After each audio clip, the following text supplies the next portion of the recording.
une chemise, un short ou une jupe, une cravate ou un nœud, une paire de chaussures avec de grandes chaussettes et un pull quand il fait froid. Il n'en faut pas plus pour composer un uniforme scolaire. Cette tenue réglementaire nous vient de l'Angleterre, mais pas que. On la retrouve dans tous les pays du monde. Corée, Japon, États-Unis, ils l'ont tous adoptée. Mais pourquoi un tel phénomène ? Pour comprendre cette tenue, il faut revenir à un monde où le concept même de mode n'existait pas. On parle d'un temps où les vêtements avaient un aspect pratique et non esthétique. Ici, notre petit uniforme n'était qu'un objet pour la collectivité dans les écoles. Mais aujourd'hui, le monde est bien différent, et l'individu prime sur le reste. C'est un monde où le moi est maître et où le nous est en retrait. Une société de consommation et de tendance où l'affirmation de soi passe par les habits que l'on porte. Dans ce contexte-là, doit-on considérer que l'uniforme est obsolète ? Quelle est sa symbolique au XXIe siècle dans nos sociétés individualistes ? L'uniforme est un paradoxe. Il démontre notre lutte constante entre l'individu et le collectif. À l'heure où la mode est un outil qui vise à montrer nos personnalités, imposer l'uniforme, c'est un peu comme empêcher d'être qui on est. Et ça, même en 1960, on l'a bien compris. Parce que je suis contre la blouse, je trouve que la blouse détruit toute personnalité. En fait, l'uniforme a un rôle fort. Il fait objet de débats, de controverses. Qui est pour l'uniforme et qui est contre l'uniforme ?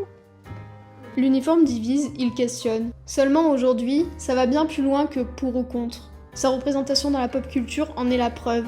Que ce soit dans les séries, les clips de musique ou encore les animés, la tenue est représentée de nombreuses fois.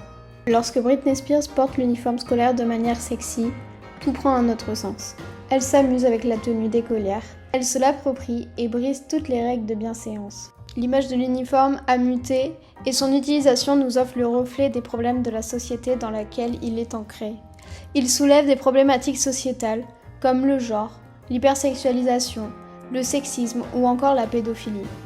Ouais, en fait, beaucoup le détournent de sa fonction première. Mais pas forcément pour le pire. Il peut être aussi utilisé par les auteurs de fiction pour appuyer une caractéristique du scénario ou d'un personnage. Que ce soit dans Squid Game ou dans Clueless, le but est le même, utiliser l'uniforme comme une symbolique forte. Le premier montre clairement son aspect collectif en gommant chaque personnalité, tandis que l'autre met en avant la fashion victime qu'est le personnage principal.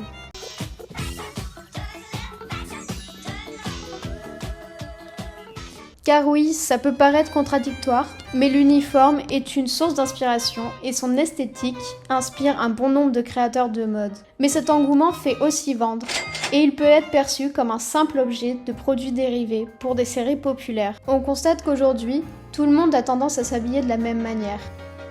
Les règles instaurées par l'industrie de la mode gouvernent indirectement notre manière de nous habiller. Au fond, on y retrouve beaucoup de similitudes avec l'uniforme. Sommes-nous réellement libres du choix de nos vêtements ? Ou sommes-nous condamnés à avoir des étiquettes qui nous collent à la peau pour toujours ?